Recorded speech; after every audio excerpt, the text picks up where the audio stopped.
Hello everyone. ఈ వీడియోలో నేను మా కాలనీలో జరిగిన శ్రీరామనవమి వేడుకలను అయితే చూపిస్తున్నాను.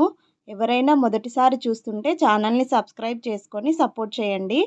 కళ్యాణానికి కావలసిన విగ్రహాలు అయితే వేరే గుడి దగ్గర ఉంటాయి. ప్రతి సంవత్సరం ఇలానే గుడి దగ్గరికి వెళ్ళి విగ్రహాలు తెచ్చుకొని కళ్యాణం అయిపోయిన తర్వాత మళ్ళీ సాయంత్రం విగ్రహాలను అక్కడ పెట్టేసి వస్తాము. విగ్రహాలను తీసుకురావడానికి వెళ్ళేటప్పుడు ఇలా ప్లేట్లో దీపాలను అయితే వెలిగించుకొని పల్లకిని బంతిపూలతో బాగా డెకరేషన్ చేసుకొని మంగళ వాయిద్యాలతో కాలనీ నుంచి అయితే బయలుదేరిపోయాము. ఇలా కాలనీ నుంచి బయటికి వచ్చేసి రోడ్డుపై నడుచుకుంటూ గుడి దగ్గరికి అయితే బయలుదేరి వెళ్ళాము. మేము ఇప్పుడు వరసిద్ధి వినాయక స్వామి గుడికి అయితే వెళ్తున్నాము. ఎందుకంటే విగ్రహాలు అక్కడే ఉన్నాయి కాబట్టి. మేము వెళ్ళేసరికి అక్కడ కూడా కళ్యాణం కోసం మండపం అయితే డెకరేషన్ చేశారు. ఇక మేము విగ్రహాలు లోపల నుంచి తీసుకురావడానికి వెళ్ళాలి కాబట్టి పల్లకిని అయితే ఇక్కడ బయట పెట్టేశారు. ఇక గుడిలోకి వెళ్ళి మేము తీసుకువెళ్ళిన దీపాలను పసుపు కుంకుమ పూలు టెంకాయ అన్నీ అయ్యవారికి ఇస్తే ఆయన అయితే వాటితో మొత్తం పూజ చేశారు. ఇక పూజ మొత్తం ముగిసిన తర్వాత వచ్చిన వారందరికీ హారతి ఇస్తారు. హారతి తీసుకున్న తర్వాత ఇక ఒక్కొక్క విగ్రహాన్ని ఒక్కొక్కరు పట్టుకునేసి గుడి చుట్టూ 3 ప్రదక్షిణలు అయితే చేసి విగ్రహాలను తీసుకొని బయటికి వచ్చేస్తారు.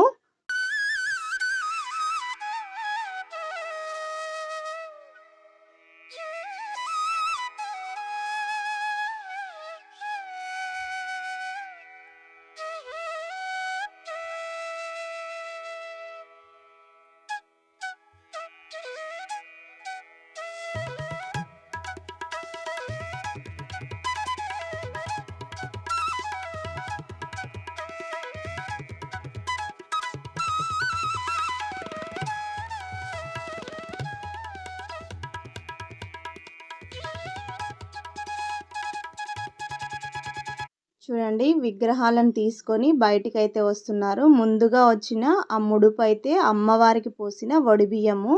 వాటిని ఇలా పల్లకిలో ఒక సైడ్కి అయితే పెట్టేశారు. ఇక తర్వాత రాముడి విగ్రహం, సీతమ్మ వారు, లక్ష్మణుడు, అలాగే హనుమంతుడు, ఇలా అందరి విగ్రహాలను ఒక్కొక్కరు పట్టుకొని అయితే బయటికి వచ్చారు. ఇప్పుడు ఈ విగ్రహాలన్నింటినీ పల్లకిలో అయితే పెట్టేసి అవి కదలకుండా నట్టులతో వాటినైతే బిగించేశారు. ఎందుకంటే దారిలో వెళ్ళేటప్పుడు కదిలితే కింద పడతాయి కాబట్టి మొత్తం అన్నీ ఫిట్ చేసి పెట్టుకున్నారు. ఇక అన్నీ ఇలా పెట్టుకున్న తర్వాత అయ్యవారు వచ్చి టెంకాయ మీద కర్పూరం అయితే వెలిగించి దేవుడికి మళ్ళీ హారతి ఇస్తారు. అలా హారతి ఇచ్చిన తర్వాత టెంకాయనైతే దేవుడి ముందు కొట్టారు. అలా కొట్టిన తర్వాత ఇక విగ్రహాలతో ఉన్న పల్లకినైతే తీసుకొని ఒక్కసారిగా ఆ దేవుడి స్మరణ చేస్తూ జై శ్రీరామ్ అని అందరూ చెప్తూ పల్లకినైతే మోసుకొని బయలుదేరారు. ఆ కాలనీ శ్రీరామనవమి వేడుకలు ఎలా ఉన్నాయి, అలాగే మీరు శ్రీరామనవమి వేడుకలు ఎలా సెలబ్రేట్ చేసుకున్నారో తప్పకుండా కామెంట్ బాక్స్లో కామెంట్ చేయండి. అలాగే వీడియో నచ్చితే లైక్ చేయండి. ఇక విగ్రహాలను తీసుకొని బయలుదేరిన తర్వాత దారి మధ్యలో ఒక చిన్న రాయి అయితే ఉంది. దానిని గొడ్రాయి అని అంటారు. ఇప్పుడు దానినైతే శుభ్రం చేయాలి. శుభ్రం చేసుకొని పూజ చేయాలి. అందుకోసం అనేసి నీటితో మొత్తం ఆ రాయిని కడిగేశారు. కడిగిన తర్వాత పసుపుతో మొత్తం రాయిని అలంకరించుకున్న తర్వాత ఆ పసుపు దానికి బాగా పట్టాలని కొద్దిగా ఆయిల్ వేశారు. పసుపుతో మొత్తం అంతా పూసేసిన తర్వాత కుంకుమ బొట్లు, పసుపు బొట్లు పెట్టి పువ్వులతో అలంకరించారు. ఇక అక్కడ కొబ్బరికాయనైతే కొట్టాలి. అందుకోసమని కొబ్బరికాయకు కుంకుమ పసుపు బొట్లు పెట్టేసి కొబ్బరికాయనైతే కొట్టారు. కొబ్బరికాయను కొట్టిన తర్వాత ఆ కొబ్బరికాయలోనే కర్పూరం బిళ్ళలైతే వేసి హారతినైతే ఇచ్చారు. ఇలా హారతినిచ్చిన తర్వాత అందరూ ఆ రాయికి మొక్కిన తర్వాత అక్కడి నుంచి అయితే మళ్ళీ కాలనీకి రావడం ప్రారంభించారు.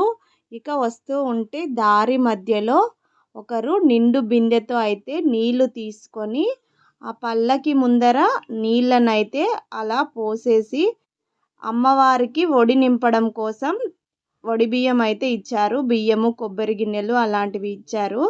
ఇక అక్కడ అయిపోయిన తర్వాత ఇంకా కాలనీలోకి అయితే ఎంటర్ అయిపోతున్నాము. మీకు అమ్మవారికి తీసుకువచ్చిన తాళిబొట్టునైతే చూపిస్తున్నాను చూడండి. ఇదిగోండి పసుపు కొమ్ములు, తాళిబొట్టు. ఇది అమ్మవారికి కట్టే తాళిబొట్టు. ఇక మేమైతే కాలనీలోకి ఎంటర్ అయిపోయాము. ఇలా మంగళ వాయిద్యాలతో దీపారాధనతో పల్లకిలో అయితే దేవుడి విగ్రహాలన్నింటినీ తీసుకొని నిర్విఘ్నంగా వచ్చేసాము. ఇక్కడ ఇలా వచ్చిన తర్వాత విగ్రహాలన్నిటినీ అక్కడ దింపేసి పూజకు కావాల్సినవన్నీ సిద్ధం చేస్తున్నారు. ఏమేం చేస్తున్నారో కూడా చూపిస్తాను చూడండి. విగ్రహాలన్నిటినీ అలా తీసుకొచ్చి పెట్టిన తర్వాత ఇప్పుడు పల్లకిలో ఉండే విగ్రహాలను ఒక్కొక్కటి తీసి పీటలపై పెట్టి కళ్యాణానికైతే సిద్ధం చేస్తున్నారు. రామయ్య వారిని ఒక పీటపై, అలాగే సీతమ్మ వారిని పక్కనే ఇంకొక పీటపై అయితే కూర్చోబెట్టారు. ఇక లక్ష్మణుణ్ణి, హనుమంతుడిని ఇంకొక పీటపై అయితే కూర్చోబెట్టేశారు. ఇలా కూర్చోబెట్టిన తర్వాత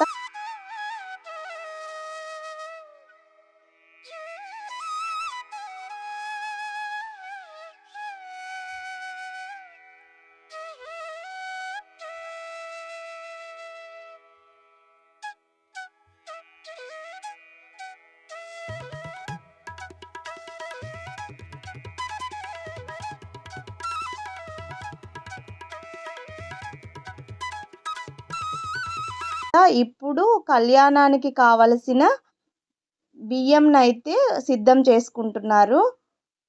తలంబ్రాల కోసం బియ్యాన్ని సిద్ధం చేస్తున్నారు. అది ఎలా సిద్ధం చేశారో కూడా చూపిస్తాను. ముందుగా బియ్యంనైతే తీసుకునేసి దాంట్లోకి పాలను వేశారు అయ్యవారు. తర్వాత పసుపు వేసి 5 ముత్తైదువులు 5 మంది కలిసి ఆ బియ్యంనైతే కలిపారు.